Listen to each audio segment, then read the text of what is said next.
روزنامه‌نگار نفری است که همیشه پی ایجاد است. آن چیزی که تهیه میکند کوشش میکند با تماشابین و شنونده و خواننده پسند آید. سلام تماشابینان عزیز تلویزیون بهارستان. این برنامه نوبتی در مهمانی تلویزیون بهارستان است. منظور شما این برنامه ما با کلی از برنامه‌های قبلی فرق دارد دوستان عزیز و مهمانی که این از ما با استودیو دعوت نمودیم در کسب خود صادق است، در فعالیت خود باشد موفق. دعوت میکنیم زیر کفکوبی‌های انامین اشتراکچیان روزنامه‌نگار و راوی موفق سبحان جلیلов. سلام علیکم. سلامت باشید. مرحمت.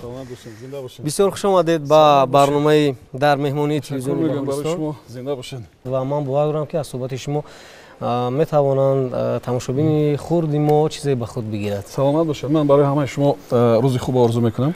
کامیابی برار و سعادت رو و تشکر میگم مخصوصا برای تلویزیون بهارستان برای فراهم آوردن این شرایط بسیار خوبی صحبتی رو برای با شما که من در سیما هر کدامتون جوانی های خودم میبینم. بله. سر این چاره های انتخاب قرار داشتن و تقریبا اما حالات عالی در ذهنم پیدا شدن پدید آمدن. بله زنده باشین. تشکر برای شما. بارگر خوش آمدید. زنده باشین. و این خوانندگانی که در استودیوی ما این لحظه قرار دارند خوانندگان لیسه دانشگاه ملی تاجیکستان هستند و فرصت بسیار مناسب است برای انتخاب درست کسبشان و من فکر میکنم اون افرادی که امروز در این استودیوی ما قرار دارند قسم زیادشون شاید میخواهند روزنامه‌نگار شوند و این از همون سوال‌هایی که آماده کردن و برای شما پیشنهاد میکنن فکر میکنم جواب درست رو میگیرن و بعداً باز خلاصه میکنن که آیا روزنامه‌نگار میشوند یا نه. نه با سوالی که چی کسب انتخاب میکنید اولتر از همه اون کسب باید دوست داشت و نفری که برای اون کسب برای شما پول میدهد همیشه پیدا میشود. بیاید از دوره انتخاب همین کسب حرف میزنیم. راستی زندگی ما بچه‌های دهه از رادیو و تلویزیون جدا نبود و ما با رادیو بسیار پیوند زیچ داشتیم. یادی من است که یک رادیوی بسیار کلان باتری‌های بسیار بزرگ داشت. همینگونه رادیو داشتیم و ما پهلوی جای خواب ما بود همیشه و ما تو هم خواب شیرین خورترکان از ساعت 20:15 اگر گوش نمیکردیم خواب نمیرفتیم. افسانه‌ای که نصیبولی نمیخوان، افسانه‌ای که فاطمه غلام و هنرمند بسیار خوبی ما میخوندن ما همگی اون رو باید داریم و یعنی که از رادیو دور نبودیم هرچند که درباره روزنامه‌نگار شدن کارمند رادیو شدن اون وقت فکر نمی‌کردم و همش در کورس 3 بود یا 4 پیدا شد بعد یک دعوت مثل همین دعوت با رادیو تاجیکستان و برای برنامه‌سازی و بعد برنامه‌سازی من دعوت شدم برای کار و من انتخاب کردم همین سمت رو سوهر و رادیو رو و اینک سال 24 است اگر خطا نکنم که در به خاطر پای ما در لنته‌های رادیو پیچید و ما اینجا در موندیم و ایستادیم. ولی تو حال هم فعالیت دارید. اونچه که شما تهیه میکنید خواننده، بیننده و شنونده خود رو دارد. سلامت باشید. مرحمت. این لحظه سوال‌هایی که خوانندگان آماده کردن میشنویم. کی سوال دارد؟ ما میدونیم که سرود خواندن رو دوست می‌دارید. یک سرود زمزمه می‌کردید؟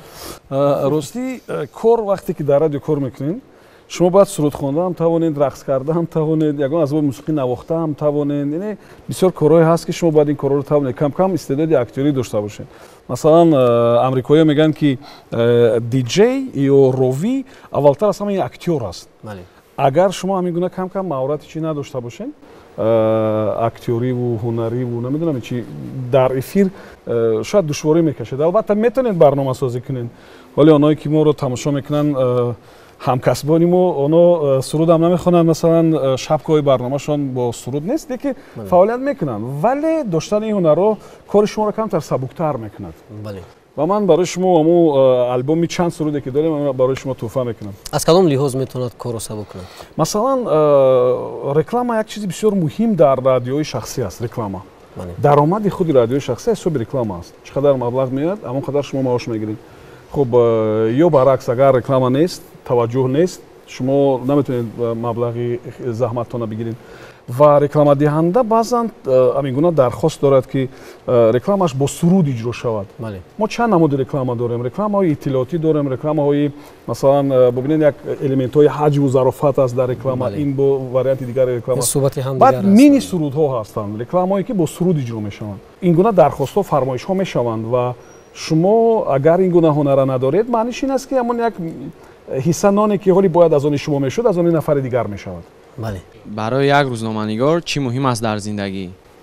ман фикр мекунам ки на фақат барои як рӯзноманигор балки барои намояндаҳои тамоми касбу кор аввалтар аз ҳама масъулият бисёр муҳим аст. Масъулият, эҳсоси масъулият ва баъдтар донистани малакаҳои ҳамон касб бисёр муҳим аст ва баъдтар содиқ будан ба анъанаву ба намедонам тартибу қавоиди ҳамон касб бисёр муҳим аст ва кори худро содиқона иҷро кардан.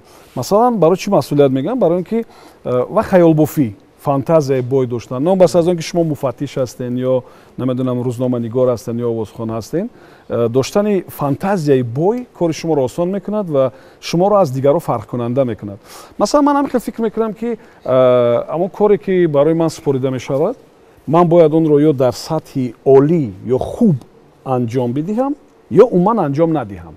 яъне ман ҷонибдори он масалан корҳои нимкораву корҳое ки масалан босифат нестанд, ҷонибдори ин чизо нестам. яъне ки масъулиятшинос будан, ҳамон коре ки ба зиммаатон аст ё шумо ба дӯш гирифтен ё бояд хуб анҷом бидиҳен, агар тонед олӣ анҷом бидиҳед, агар натонед бояд гузоред ки нафари дигар анҷом бидиҳад. ман ҳамин тавр фикр мекунам. агар ман масалан посбони як автобаза мебудам, кӯшиш мекардам ки беҳтарин посбон бошам. вале шаб хуб намекардам. бале, воқеан зеро ки масъулият аст. масъулият. шумо дар мавриди баъзе аз нозукиҳои рӯзноманигорон ҳарф задем. метавонем бигӯем ки рӯзноманигорони ҷавоне ки имрӯз дар телевизион ва радио фаъолият мекунанд, оно ҳамин он чизе ки шумо номбар кардед дар оно ҳаст. бисёр мутаассифона ки дар ҳама аз ҷавононе ки имрӯз меоянд ба соҳаи рӯзноманигорӣ дар ҳамашон ин шуру хуруш нест. вақте ки аввалин саволи онҳоро мефаҳмем ки мегӯянд ки шумо чанд сум маош медиҳед, камтар рост дигар зиқа мешавам ба хотири он ки ин ақаллан бояд саволи дуюм бошад.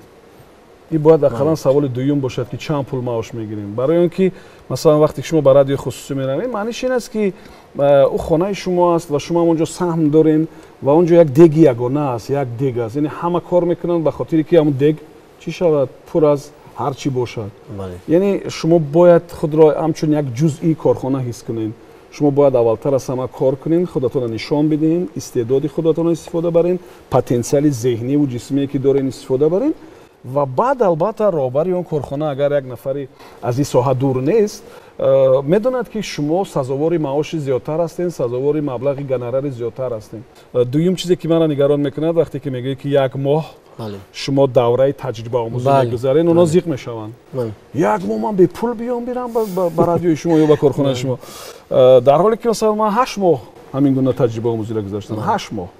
ва барои мо хушбахтӣ буд ки моро иҷозат доданд ки ба роҳравҳои радио ворид шавем. мо ҳамон нафаронеро ки дидани онҳоро орзу мекардем аз пеш дидем. ҳамон барномаҳое ки масалан мо дар кӯдакиёмон гӯш мекардем, дидем ки чӣ қадр тайёр мешавад. ва ҳамон афсонаҳое ки гуфтам мо шабо гӯш мекардем. ва ман як вақт сармуаррири идораи ҷавонон ва наврасон будам. ҳамон картотекае ки афсонаҳо буд, ҳамонро бо дастонам варақ мезадам ҳамон картотекаро. ва ҳамон афсонаҳое ки ман замони тифлӣ гӯш мекардам, замони кӯдакиҳо, рӯйхати ҳамон афсонаҳо чинда шуда буд дар ҳамон қуттиҳои зиёд ки кадом афсона кадом вақт бояд пахш шавад. яъне шумо бояд самимона аввал орзу дошта бошед, ҳамон касбро бисёр дӯст доред ва баъд бояд ба он касб машғул шавед. беҳтарин аст ки дар идомаи ҳамин суҳбат атрофи он ҳарф бизанем ки худи шумо ки дар вазифаи роҳбарикунанда будед, як роҳбар бояд дар корхона чӣ гуна масъулият дошта бошад. масалан дар мавриди он гуфтем ки вақте коргар ба кор меояд, аввалин принсипе ки ӯ мемонад дар зиёди ҳолатҳо маош чӣ қадар аст. фикр мекунам чанд сабабу омиле ҳаст ки албатта бояд гуфт. дар аввал мехостам атрофи масъулияти роҳбарӣ ҳарф бизанам. ман як қиссаро барои шумо нақл мекунам. пештар аз ин мехоҳам гӯям ки албатта ҳама намуди фаъолият ин барои ба даст овардани пул аст. мақсад шумо таҳсил мекунед барои чӣ? барои ки ҷои кори хуб биёбед. ҷои кори хуб барои чӣ? барои ки маоши хуб бидиҳад барои шумо. яъне намешавад ин кор кард ки шумо бепул омода ҳастед кор кунед. ин таврам нест. яъне шумо бояд кӯшиш кунед ки ҳамон потенсиале ки доред, махсусан потенсиали зеҳнӣ, барои шумо манфиати бисёртар биёрад. ман ҳамеша фикр мекунам ки касе ки дониш дорад, ӯ бояд маоши зиёд дошта бошад. ман ҳамеша фикр мекунам ки касе ки эҷодкор аст, бояд бой бошад. ҳамеша ман хеле фикр мекунам. ва ман интизор ҳастам ҳамон рӯзро ки ҳамаи эҷодкорон нафарони хеле сарватманд бошанд. барои он ки қимматтарин чиз ин чи аст? фикр аст, андеша аст, идея аст, ки ин бояд арзиши гарон дошта бошад. яъне ман аз ин нигоҳ фикр мекунам. ва дар идомаи саволи шумо, вақте ки мо ба як сафар ба Шветсия рафтем, роҳбар буд, ҷонишини роҳбар буд ва ман будам. ва директор яке аз институтҳои менеҷмент барои мо дарс дод ва гашта аз ман пурсид ки шумо чанд фарзанд доред? Гуфтам ки ман як фарзанд. Он вақт ман як писар доштам. Гуфт ки чӣ орзу доред? баъд гуфтам ки ман бисёр мехоҳам, ман хатм кардаи мактаби мусиқиам, шӯъбаи аккордеон. баъд гуфтам ки ман бисёр мехоҳам ки ҳам писари ман скрипканавоз шавад. гашт баробари мо гуфт ки шумо дар бораи ҳамин орзуи коргартон медонистед? ӯ роҳбари вақтаи мо гуфт ки на, рости гап намедонистам. гуфт ин хуб нест ки шумо ҳамчун роҳбар намедонед ки зердасти шумо чӣ орзу дорад. шумо бояд ҳатто донед ки бачаҳои чӣ ном доранд, ҳатто донед ки масалан кай дар хонаи масалан тифл таваллуд мешавад, ҳатто донед ки кадом рӯз зодрӯз дорад, ҳатто донед ки масалан чӣ зиндагӣ дорад коргари шумо. яъне чизое ки он вақт барои мо камакак бегона мерасиданд ва мо фикр мекардем ки ин нодуруст аст. ҳолиам мо баъзан фикр мекунем ки роҳбари мо бояд ҳамроҳи масалан посбон бо даст салом накунад. мо ҳамеша фикр мекунем ки роҳбари мо бояд дар як утоқи алоҳида ғизо бихӯрад. не ҳамин тавр фикр мекунем ва фикр мекунем ки беҳтарин кормандам ҳамин корманд аст ки дастгирии роҳбара эҳсос мекунад ва ҷавобан аз меъёр зиёдтар, аз будаш зиёдтар кӯшиш мекунад ки барои корхона, барои пешрафти худаш ва корхонааш кор кунад. бале воқеан ин восита мешавад, сабаб мешавад ки масалан кормандам рӯбаланд мегардад ва аз ин иқдомҳои роҳбар ва метавонад ки кори худро шояд дучанд анҷом бидиҳад. ҳатман бояд ҷавобан ин корро анҷом бидиҳад, ҳатман, ба хотири он ки мо аслан мардуми ҳисоб ба намак ҳастем, мардуми тоҷик ҳамаша меёна аст, яъне пост медорем. вақте ки барои шумо касе кӯмак мекунад, дастгирӣ мекунад, шумо албатта ӯро фаромӯш намекунед ҳеҷ вақт. ба фикри шумо аслан ва жанри хубтари рӯзноманигорӣ кадом аст? ман фикр мекунам ки талаботи замон шояд ки ҳамин гуна зарорати ба вуҷуд омадани боз жанрҳои навтарро пеш меорад, вале фикр мекунам ки аз ҳама душвор дар рӯзноманигорӣ ин доштани суҳбатҳои озод дар эфири мустақим аст.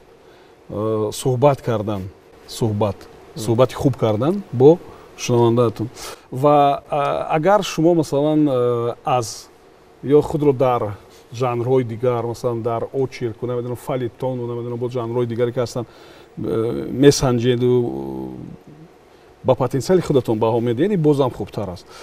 масалан дар радио шумо нафаре ҳастен ё нафаре бояд бошед ки ҳам хабар хонда тавонед, ҳам тоҷикӣ ва русӣ тарҷума карда тавонед. агар аз ҳуруфи форсӣ балад ҳастен ё медонед бо хубтар, англисиро агар медонед тамоман аҷоиб.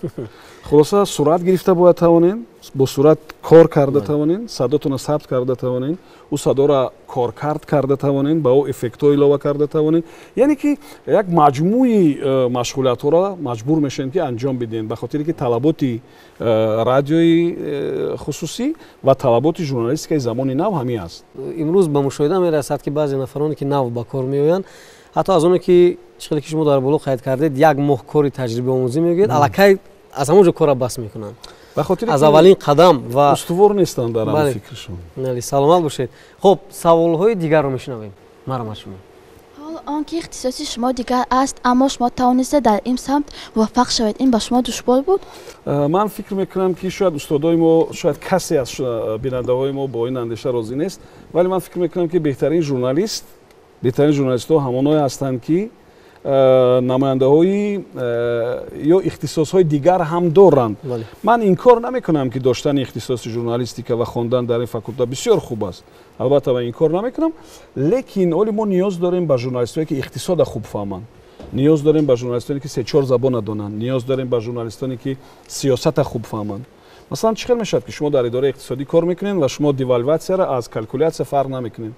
яъне ин чизое ҳастанд ки бисёр муҳиманд. яъне доштани ихтисосҳои дигар бояд касеро натарсонад ва касеро ба шубҳа ҳам набарад. баръакс, масалан ихтисоси радиофизика ва электроника ки ман дорам ва аз рӯи ихтисоси донишгоҳӣ ман муҳандис ҳастам ва дар кори радио ва кори телевизион ҳам шумо мебинед ин ҳамаш дига муҳандисӣ аст. саломат бошед. аз ҷавоби қаҳрамони мо шумо қаноатманд шудед? чӣ фаҳмиден аз ҳамин ҷавоб худи шумо? новобаста аз ихтисоси худ шахс бояд вобаста ба дигар самтҳо қаноатманд бошад. барои мисол шумо чӣ ихтисоса интихоб мекунед? забон адабиётшинос. забон адабиётшинос. бубинед ки беҳтарин журналистони мо холо намояндаҳои ҳам факултаи журналистика ва ҳам факултаи филология ҳастанд. яъне филолог ҳастанд. масалан якубович аслан инженер аст, пелш файласуф аст, познер тамоман ихтисоси дигар дорад. ببینید ژورنالیستانی که مثلا خیلی موفق هستن در سطح شوروی سابق و در سطح جهان اروپا و آمریکا اونا نماینده‌های در میانشون نماینده‌های اختصاص‌های دیگر هم هست که برعکس کمک کرده است اختصاص اولشون. بله بهترین. سلام باشه. سوالی بعدی رو میشنویم. مرحمت. شما با کدام نمودی ورزش مشغول شده اید؟ ما زمانی نورسی‌ها شاید ورزش‌های دیگر و وزن برداری و کمک ورزش‌های دیگری هوسکارانه بود و با یگام نمودی ورزش مثلا جدی ما مشغول نشدیم و با ابتکار بچه‌ای که در رادیو و تلویزیون کار می‌کردن یک مدتی درازه ما با فوتبال خرد مشغول بودیم. و یک سببی کمک وزن زیاد داشتن ما هم همین است که همون مشغولیت‌ها با رجای کاری ما درست نمی‌آمد و من با همون فوتبال نمی‌رفتم دیگه. خیلی که ما شاهد هستیم نگاه نکرده به هم همین چند گل هم وارد می‌کردید به دروازه حریف. روزی داریم با نوروز هم یک وقت بازی می‌کردیم. بله سلام باشه. سلام باشه. تشکر برای شما. خب سوال نوبتی رو میشنویم. مرحمت شما. با کدام دولت‌ها شما سفر کرده اید؟ من در طول فعالیت کاری با ازبکستان، قزاقستان، قرغیزستان، ارمنستان، با پولشا، با چخیا، با شویتسیا، با آمریکا سفرهای از 2 هفته‌انه تا 1 ماه داشتیم. میتوانیم بگیم که مثلا سفر کردن به دولت‌های خارج میتواند که در کسبی که انتخاب نموده یگون نوگونی وارد کند. نوروز مرا فقط همین چیز حیران میکند که چطور ممکن است که یک متخصص برای سفر به خارج برود 1 ماه حساب مبلغ فقط از کدام مبلغ 1 ماه اونجا آموزش بگیرد و بیاید چیزی نوی را اینجا جاری کرده نتواند. این نفر نیست که مثلا سفر میکند به چند دولت یگون نوگونی. من فکر میکنم که برعکس این نفرانی که در کاربارشون شاید نوگانی کم رخ میدهد زیادن. من بسیار میخوام که مثلا سفرهای ما همیشه با منفعت ما باشن، با منفعت کارگاه ما باشن، با منفعت جامعه باشن. مثلا من یک عادت دارم که سفرها رو مینویسم، روزهای سفری را. شما اگر با بلاگ ما وارد شوین subhanjalil.wordpress.com وارد میشین، ما سفرهایی که داشتیم در خارج هر روز شما مینویسم که کجا رفتیم، چی را دیدم، برای ما چی جالب بود و صورتایی که همان روز گرفتیم در پایانش اضافه میکنم و میبینیم که با همون روز بلاگ از روی وارد شوی خیلی زیاد میشد شماره وارد شدگان، برای که برای مردم بسیار جالب است دانند که برای مثال در شویتس مردم چه زندگی میکنن، در آمریکا مردم چه زندگی میکنن، اون جایی که ما رفتیم یا رادیوی اونها چه خیلی فعالیت میکنن. من همه چیزا رو مینوشتم و با صورت‌ها در صفحه میگذاشتم و من از هر سفر یک چیزی برای خودمون آوردم. یک بخش نوی در رادیو پیدا شد، برای همین شماره صفحه‌های برنامه که من داشتم آخران از 50 زیاد بود شماره صفحه، به خاطری که از هر سفر یک چیزی از اونها گرفته، یک المنت‌های تاجیکی آنجا اضافه کرده، یک چیز میساختیم. در شبکه اجتماعی فیسبوک که شماره استفاده برندگانش نیست خیلی زیاد است، از حساب دانشجویان روزنامه‌نگاران عموما کسب و کاری گوناگون نوشته های شما فرق کننده است. برای مثال مثلا اگر همین کتاب شما باشد، عکسی که در روی این کتاب ما میبینیم عکس مادرتون است. عموما در مورد همین عکس بسیار تصویرهای زیبا میکنید. خب همین تصویرها چگونه مثلا به اندیشه و خیال شما وارد میشود یا عموما فرصت معین است که شما فکر میکنید یا اینکه نمیدونم سر کدام یک کار بند هستید همین اندیشه ها پیدا میشود و شما نوشته میکنید؟ من یا شب یا سحر میتونم نوشته، در ساعت‌های دیگر نمیتونم نوشته.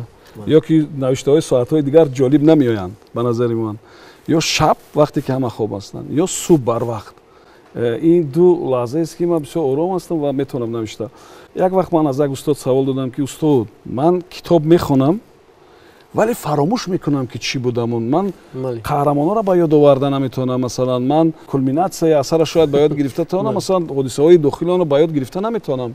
و اون استاد یک گپ عجیب گفت که سبحان گفت نه بسته به این خواندن ادامه باید داد، در حالت ضروری اون چیز به یادت میآید. واسه ما همین تجربه را نه یک چند مدت است که کمتر بیکارتر شدیم راستی، بعد امکان داریم که از روی صورت ها و عکس ها بعضی چیزا را بنویسیم. همون سخن استاد باید من میآید که در حالت های ضروری همون اندیشه ای که کیم کجا در کیم کدام یک گوشه مغز شاید که پنهان بود و غرق بود و نمیدونم باید شما میارد، بعضی حادثه ها را بایدتون میارد، بعضی تصویرها را بایدتون میارد و شما میتونین چیزی بنویسید. و این تجربه هم به خاطر اون است که مثلا هم وقتی خالی پیدا کردیم ва ҳам ман бисёр хуш дорам ҳамин гуна навиштаҳоеро ки ба як бор хондан онро нафаҳмӣ. бале, саломат бошед.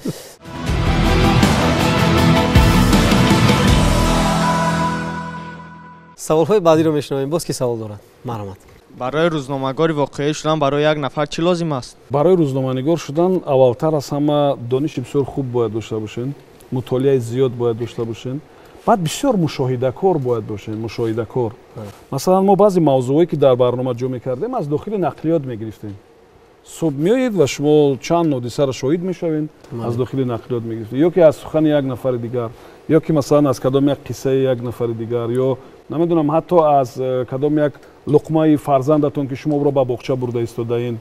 яъне ки аз мушоҳидакор будан дар ин кор бисёр манфиат дорад ва ҳам донистани мавзӯъҳои гуногун.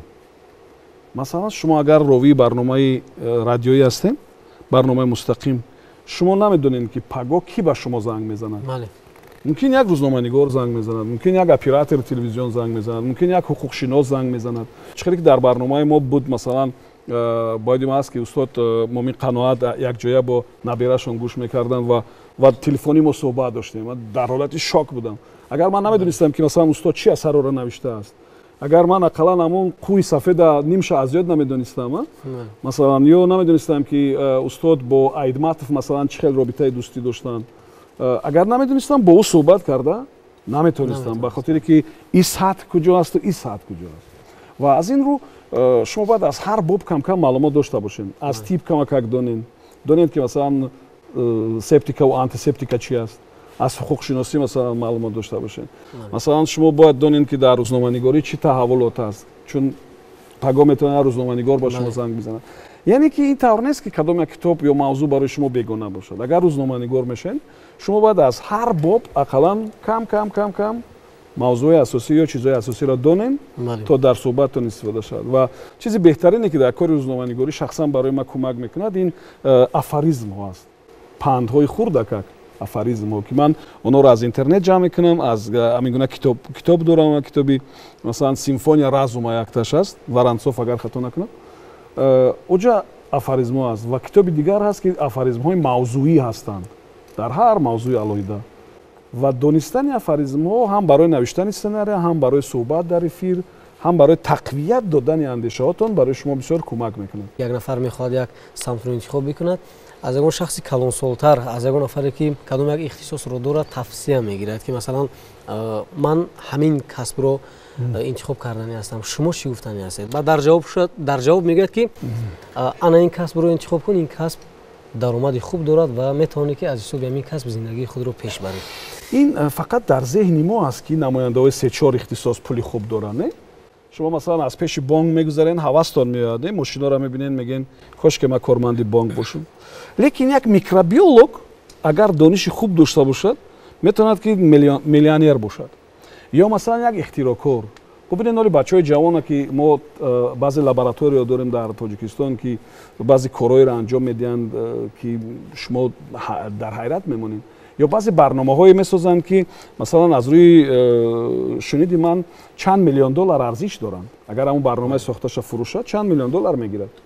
яъне ин гуна бачаҳо ҳам ҳастанд. фақат мо ҳамин тавр фикр мекунем. намедонам, бисёр мутаассифона ки фақат бояд намояндаи се-чор касб бошӣ ки баъд мошин дошта бошӣ, хона дошта бошӣ.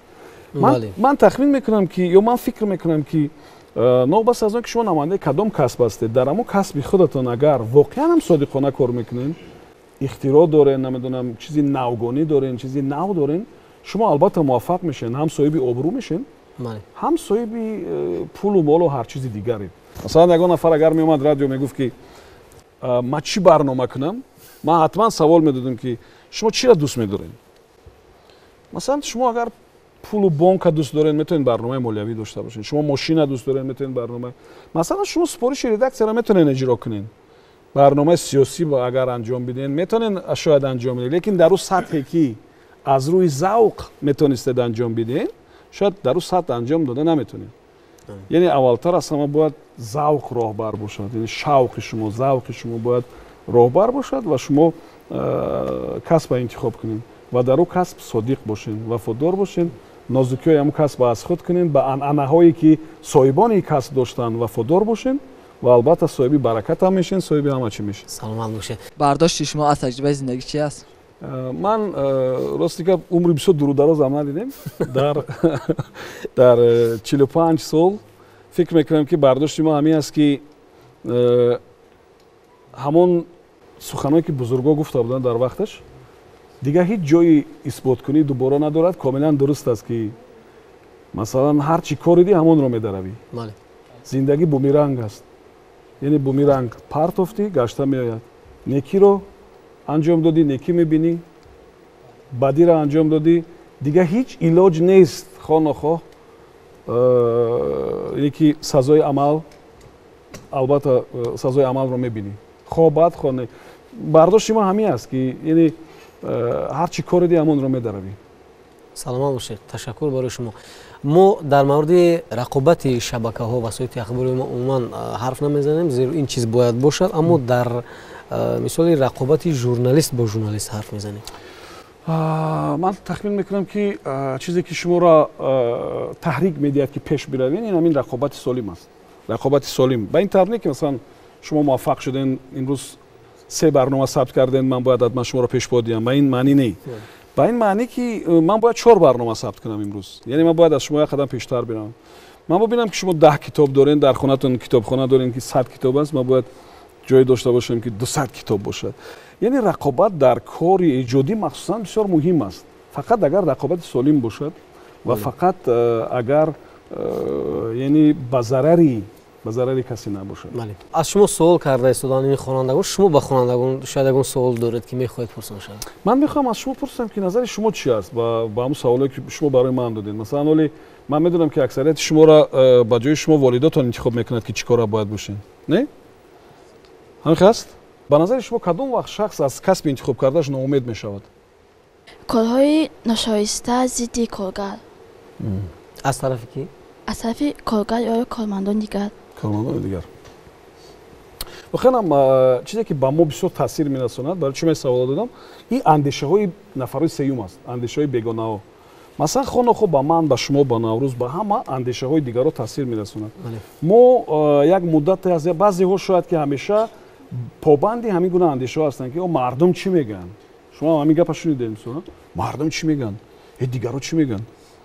яъне ҳамин чиз моро камакак водор мекунад ки баъзе тасмимҳо ё баъзе таваккалҳоро накунем. Як файласуф медонед чӣ гуфтааст? Гуфтааст ки хуб ҳар нафаре ки мебинед оли бисёр муваффақ асту миллиондор аст, шумо фаҳмед ки кадом як вақте ӯ як таваккали ғайриоддиеро анҷом додааст.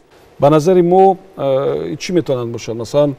масалан оли агар ман гӯям ки шумо ё ман аз бонк $100,000 қарз мегирам, шумо ҳайрон мешед, мегӯед девона аст $100,000 қарз мегирам. аз куҷо месупорад? хел месупорад, чӣ кор мекунад? лекин як нафаре ҳаст ки ҳамина таваккал мекунад, медонад ки идеяе ки дорад арзиши ҳамин гуна риск ё таваккала дорад ва ӯ албатта муваффақ мешавад, албатта ҳам қарзи бонкиша мепӯшонад ва ҳам соҳиби пул мешавад. аммо мо ки аз дур фақат бо гап ба ӯ тавсия медодем, баъд ҳайрон мешавем. яъне суханони одамони бегона бисёр таъсир мерасонанд. мо ба наздикӣ дар як чорабинӣ будем, дар мавзӯи пул буд ва ман як қиссачаро нақл кардам дар бораи ду мурғобича. чанд мурғобича қатор меистанд ва бояд болои кӯҳ бароянд, мусобиқа мешавад ва хуштаки довар садо медиҳад, мурғобичаҳо медаванд тарафи кӯҳ ва мардуме ки тамошо мекард мегӯянд шумо наметонед, куҷо шумо чӣ давидан чӣ кӯҳбароӣ чӣ.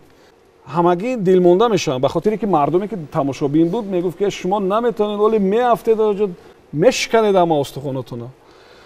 хулоса як мурғобича нуки ҳамун кӯҳ меравад. ҳама ҳайрон мешаванд, хабарнигоро ҳама дигар ҳама меоянд мепурсанд ки чӣ шуд. баъде мефаҳманд ба назартон чӣ шуда будааст?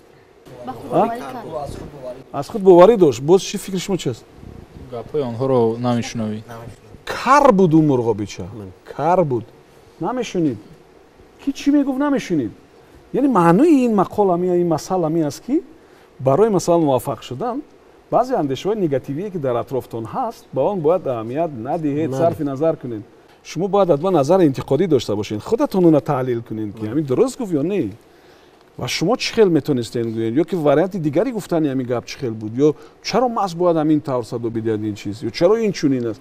این شما یک نظر انتقادی و تحلیل باید داشته باشید و بعد میتونین که خودتون برای خودتون خلاصه برارین.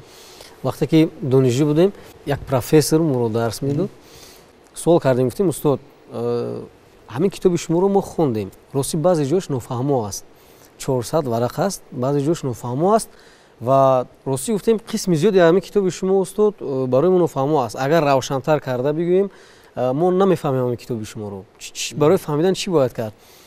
گفت که شما اگر 400 ورق میخونید مضمون همین کتاب در یک جمله است، شما از همون 400 ورق همون جمله را باید پیدا کنید که همین کتاب چی مضمون دارد. من در یک جمله همونجا گفتم شما باید برای یافتن پیدا کردن همون جمله کتاب چند مرتبه خوانید و پوره باید خوانید. خیلی درست است. من بسیار دوست می‌دارم مثلا نوشته‌هایی رو که در انجام آنها یک چیزی نامعلومی است. این هم بسیار چیز جالب است وقتی که مثلا میخونید نمیفهمین با دوم بار میخونین که چی میخواست بگن و بازم جالبتر است اگر خلاصه شما با خلاصه نویسنده موافق نباشد. این بسیار جالب است که مثلا نویسنده همون چیز دیگه که تصویر کرد شما در همون تصویر دیگه چی را دیدین و این هم چیزی بد نیست. مناسبت روزنامه‌نگار با جمعیت باید چگونه باشد؟ مناسبت روزنامه‌نگار با جمعیت باید مثل مناسبت آینه و صاحب آینه باید باشد.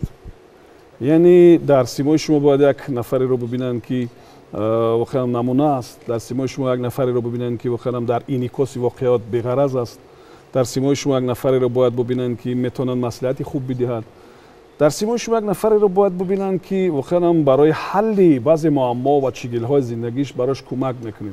خب خالصانه، صمیمانه، صادقانه کار میکنند برای مردم. یعنی همین طور اگر مناسبت کنید فکر میکنم خوب میشه. سلامت باشید. خب مرحمت سوالی بعدی رو میشنویم. هنر روبگی شما رو میتوانیم از نزدیک ببینیم؟ وقتی که ما برنامه سحری داشتیم تخمینا هم خسر میشد که صبح بخیر شنونده عزیز، صبح جاری فصل و آغاز باز یک صبح دیگر رو برای شما صمیمانه تهنیت میگم. سلامت باشید. بهترین در رادیو مخصوصا برنامه سحری باید دینامیک رعایت شود. یعنی تصور که برنامه سحری نو از خواب خستین، قوه زیاد دارین، بعضیا در راه میشنون، بعضیا دویده شما را گوش میکنن، بعضیا در وسایل نقلیات حرکت. یعنی شما نمیتونید اونجا بسیار ملایم صحبت کنین. صبح بخیر شنونده. در برنامه شبانه میشود که اینگونه راحت تر باشین، لیکن در برنامه سحری حتما باید همین دینامیکا باشد. یعنی شما باید مردم را بیدار کنین، با کار آماده کنین، مردم را یک حرفی خوش بگین، مردم را نمیدونم اگر توانین با شوخی ها حالت روحیش خوبتر کنین که با کار با روز نو آماده شوند. هر نفری که در رادیو مثلا کار و فعالیت میکنن عموما در تلویزیون و وسایل اخباری با حالت روبرو میشود که همون روز وقتی در افیر مستقیم است یگان شنونده تماس نمیگیرد، یا که اگر تماس میگیرد از موضوعی که ما مثلا دور است پیشنهاد کردیم دور است. نظر و اندیشه شما چگونه است؟ همون روز مثلا شاید شنونده‌های فعال نمیشنوند یا که عموما نمیشنوند یا اینکه نمیخوان تماس گرفتن. راوی حتما باید به همین گونه حالت‌های فورس ماژوری تیار باشد. بله. مثلا راوی که فقط سوال میدهد که شما امروز چی خوردین و 3 ساعت در این باره گپ میزنند، معاش او را باید به شنونده‌ها بدیم. باور کنید. به خاطر اینکه او خودش یگام چی فکر نکرد، ترجمه نکرد، فکر نکرد، زحمت نکشید، فقط سوال داد و با سوالش شنونده جواب داد. یعنی پولی او را باید شنونده بگیرد به نظر من. یعنی راوی باید آماده باشد، تیار باشد. مثلا در این گونه حالت‌ها من میتونم که از یک خبری که از اینترنت میبینم مثلا در اطراف هم خبر خودم صحبت کنم. در این گونه حالت‌ها من میتونم که بعضی لطیفه‌هایی که وابسته به همان روز است نقل کنم. در این گونه حالت‌ها راوی خوب میتواند که با صحیفه یک روز در تاریخ نظر کند که ببیند این صحیفه‌ها همچون یک کمک رسان‌ها در اطراف راوی هستند که همین روز چی گپ بود. و در این گونه حالت‌ها راوی میتواند سوال‌هایی بدهد که واقعا هم شنونده را برای زنگزنی بیدار کنند و تحریک بدهند. یعنی راوی باید با این چیزا آماده باشند و اگر حتی حالت‌هایی بودن که مثلا اینترنت گم میشود، تلفن کار نمیکند، زنگ نیست و شما اول از سرودها استفاده میبرین، یعنی سرودی بیشتر میگذارید امروز و بعدتر از همین حیله‌ها استفاده میبرین. یعنی میتونید از یک خبرچه شما در اطراف یک خبر میتونید یک صحبت خوب تشکیل کنید، یا حادثه‌ای که با شما دین شب رخ داد، یا یک برنامه تلویزیونی که شب تماشا کرده بودین، همه اینا میتونن که یک بهانه برای برنامه سازی باشن. سلامت باشید. سوال دیگر میشنویم. با ایجادیات شعر توجه دارید؟ сабаби асосии ба радио омаданам ҳамин мисраҳои шеъриву таронаҳо ва ҳамин чизо буд ки моро ба радио овард ҳамчун эҷодкори ҷавон дар барнома иштирок кардем ва баъди он ҷалб шудем ба кор ва ҳудуди шояд солҳои мадиде як 20 сол шояд ман ягон чи нанавишта будам, ҳеҷ чи нанавишта будам ба хотири он ки кор дар радио агар шумо воқеан ҳам коргари хуб бошен кор дар радио бисёр аст. ولی بعضی‌ها که مثلا میگن ساعت 5 من خانه میرم اینا متخصص خوب نیستند. یعنی ما همون وقتی به خانه میرفتم که کاری امروزم نقشه‌های امروزم تمام میشد. دیگه فرق نداره ساعت چندی شب است، 10 است، 11 است، 12 است. خلاصه کار که زیاد بود دیگه فرصت برای نوشتن همین چیزا نبود.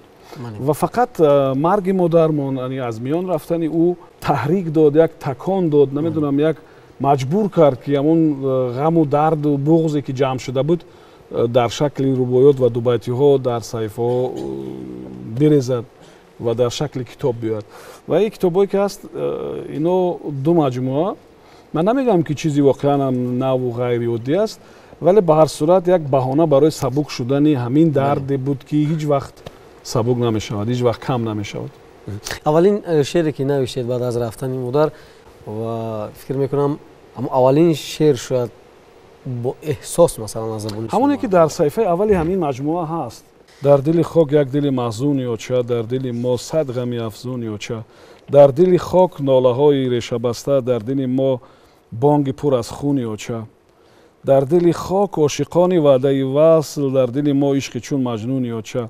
و آخرش خیلی است که در سر راه نقش پای دردمندش، در سر تار کرته گلگل یا چه.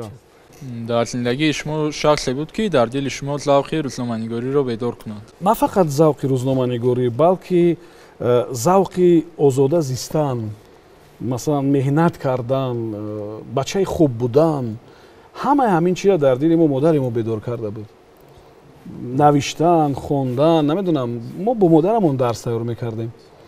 مثلا همیشه مصلحت با مادرمون میکردیم، همیشه صحبت با مادرمون میکردیم، همیشه مثلا توصیه و دستور و مصلحت ها و هر چی که بودیم و هر چی که شدیم همش با دستگیری و با هدایت و با دعا و با توصیه های مادرمون بود. پدرها هم البته نقش بسیار بزرگ دارند، ولی فکر میکنیم که آنچه که مادرها میتونن برای فرزند بدین، مادر ما کوشش کرد که اونچه برای ما بدین. در دو کتابی که شما پیشنهاد خوانندگان نمودید، البته در مورد مادر سخن گفته شده است، یعنی شعرها، دوبیتی‌ها، رباعی‌ها و قبل در وصف مادر هستند. پدرها همیشه میدونن که ما آنها را دوست می‌داریم. پدرها با مثلا اگر در باره پدر خودم صحبت کنم، زحمت خرین بودنش، با یک نفر مهنتی بودنش در دل ما حلال مهنت کردن آموزون. یعنی که به خانه ما هیچ وقت لقمه حرام نآورده است. این چیزی بسیار مهم است که وقتی که میبینید که پدرتون یک نفر بسیار زحمتکش است، نه بس از اون که 71 ساله است ولی هم کار میرود، نمیتواند که بیکار بایستد.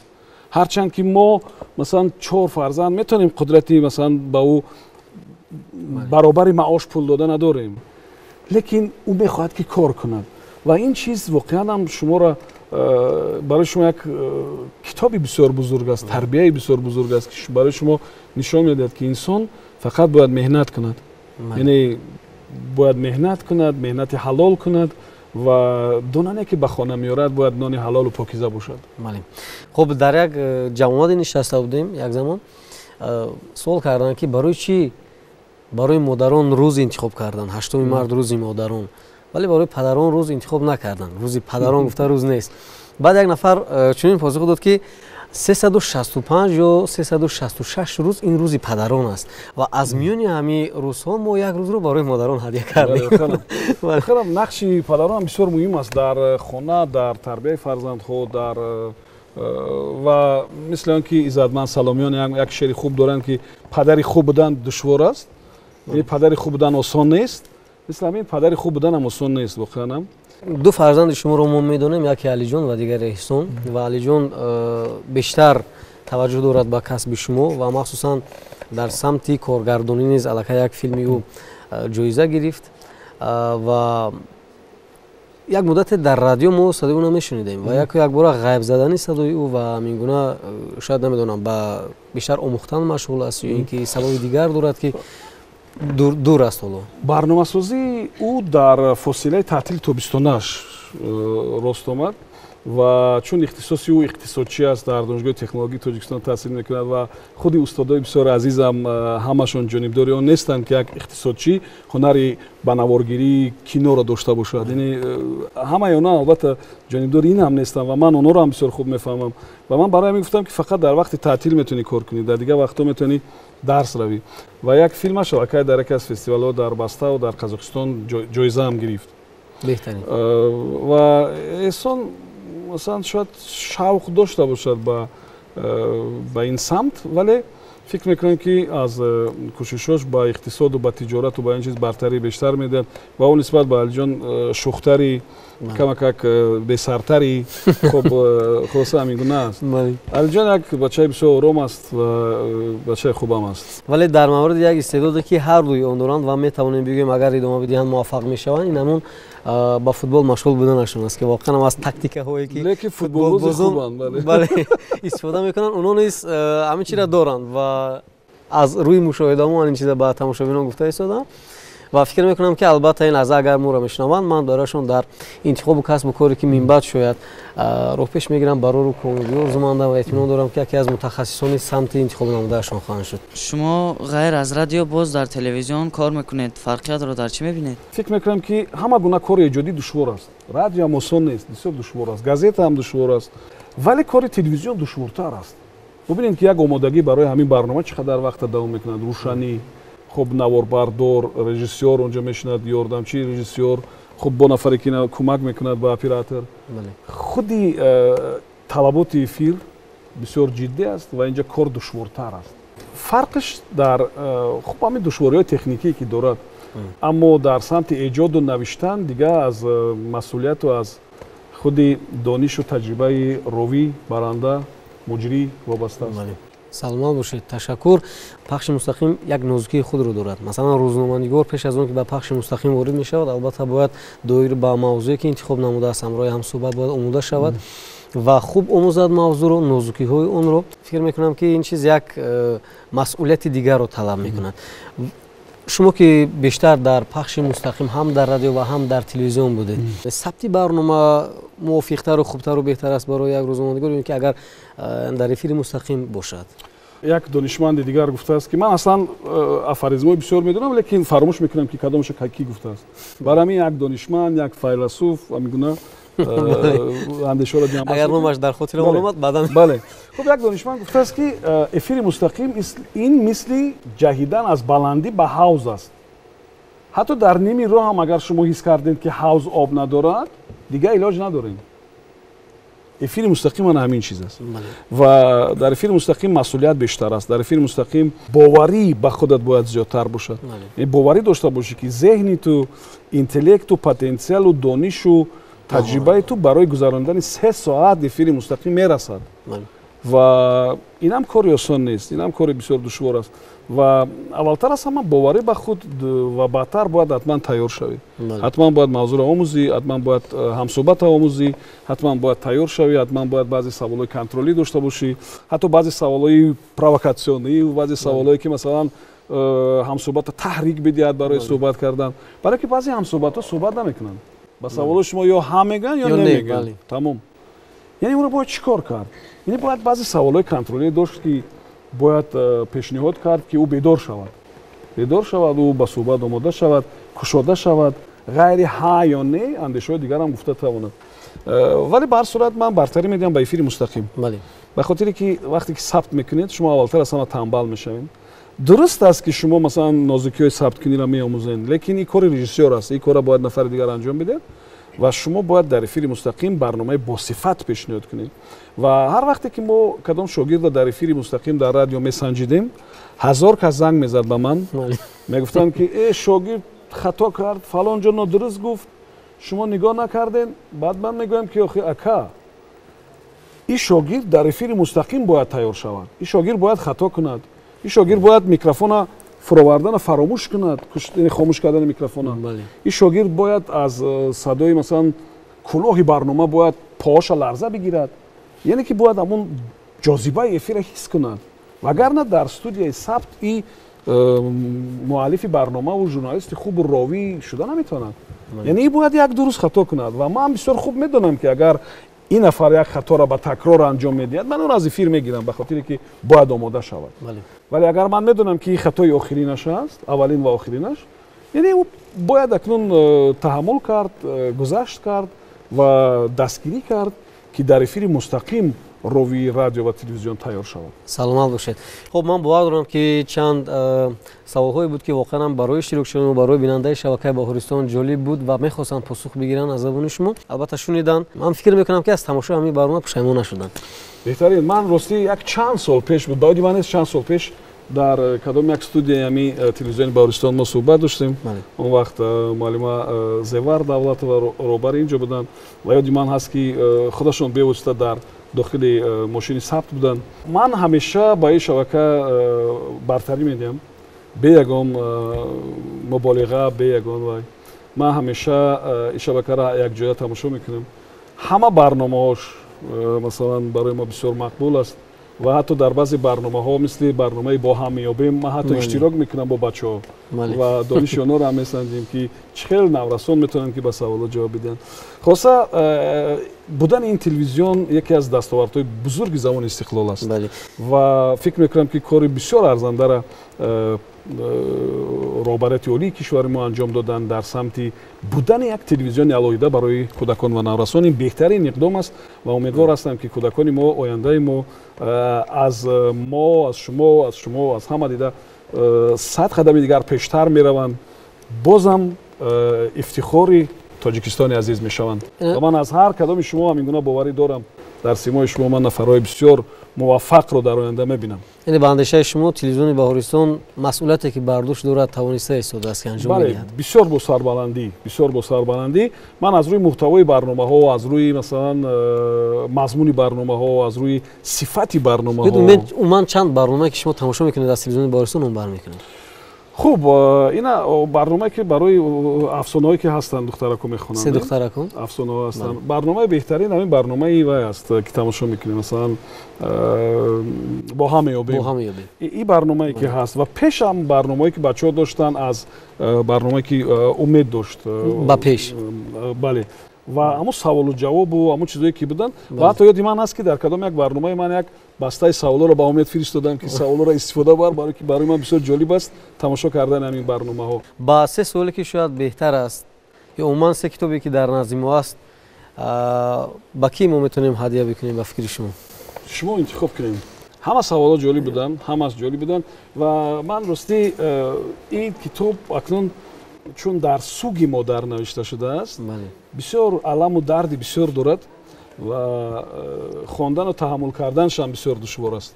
ин китобе ки дар дасти ман аст, ман мехоҳам ки ба шумо бидиҳам, яке ва яке ба шумо ва якеро акаи субҳон худашон ба касе ки бидиҳам маро. ин китобро ба Наврӯз тақдим мекунем. шумо розӣ ҳастед? ба хотири он ки гуфтам ки худи таҳаммули дарду чизе ки дар инҷа ҳаст камакак душвортар аст. рости модарои азиз ҳамеша саломат бошанд, паҳлӯи мо бошанд, канори мо бошанд ки бе онҳо зиндагӣ хушрӯ нест, бе онҳо зиндагӣ рангу бӯ надорад, бе онҳо зистан мумкин аст, аммо оё магар ин зистан аст? не. беоча тамоми зиндагӣ пуралам аст. бале, воқеан ҳамин тавр аст. воқеан метавонем идома бидиҳем? хуб, наметавонам хонда, ба хотире ки барои ман бисёр душвор аст, ҳатто аз рӯи китобам хонда наметавонам ба худо. ва ман бисёр мехоҳам ки модарои азиз бемор нашаванд, ҳамеша саломат бошанд. ба хотире ки мо бемор шавем, фақат мо беморем ва модар бемор шавад, як хона бемор аст, як оила бемор аст. воқеан ҳам хел аст. ман бисёр мехоҳам ки модарои азиз ҳеҷ вақт бемор нашаванд. онҳо ҳам худашонро эҳтиёт кунанд ва мо ҳам модаромонро эҳтиёт кунем.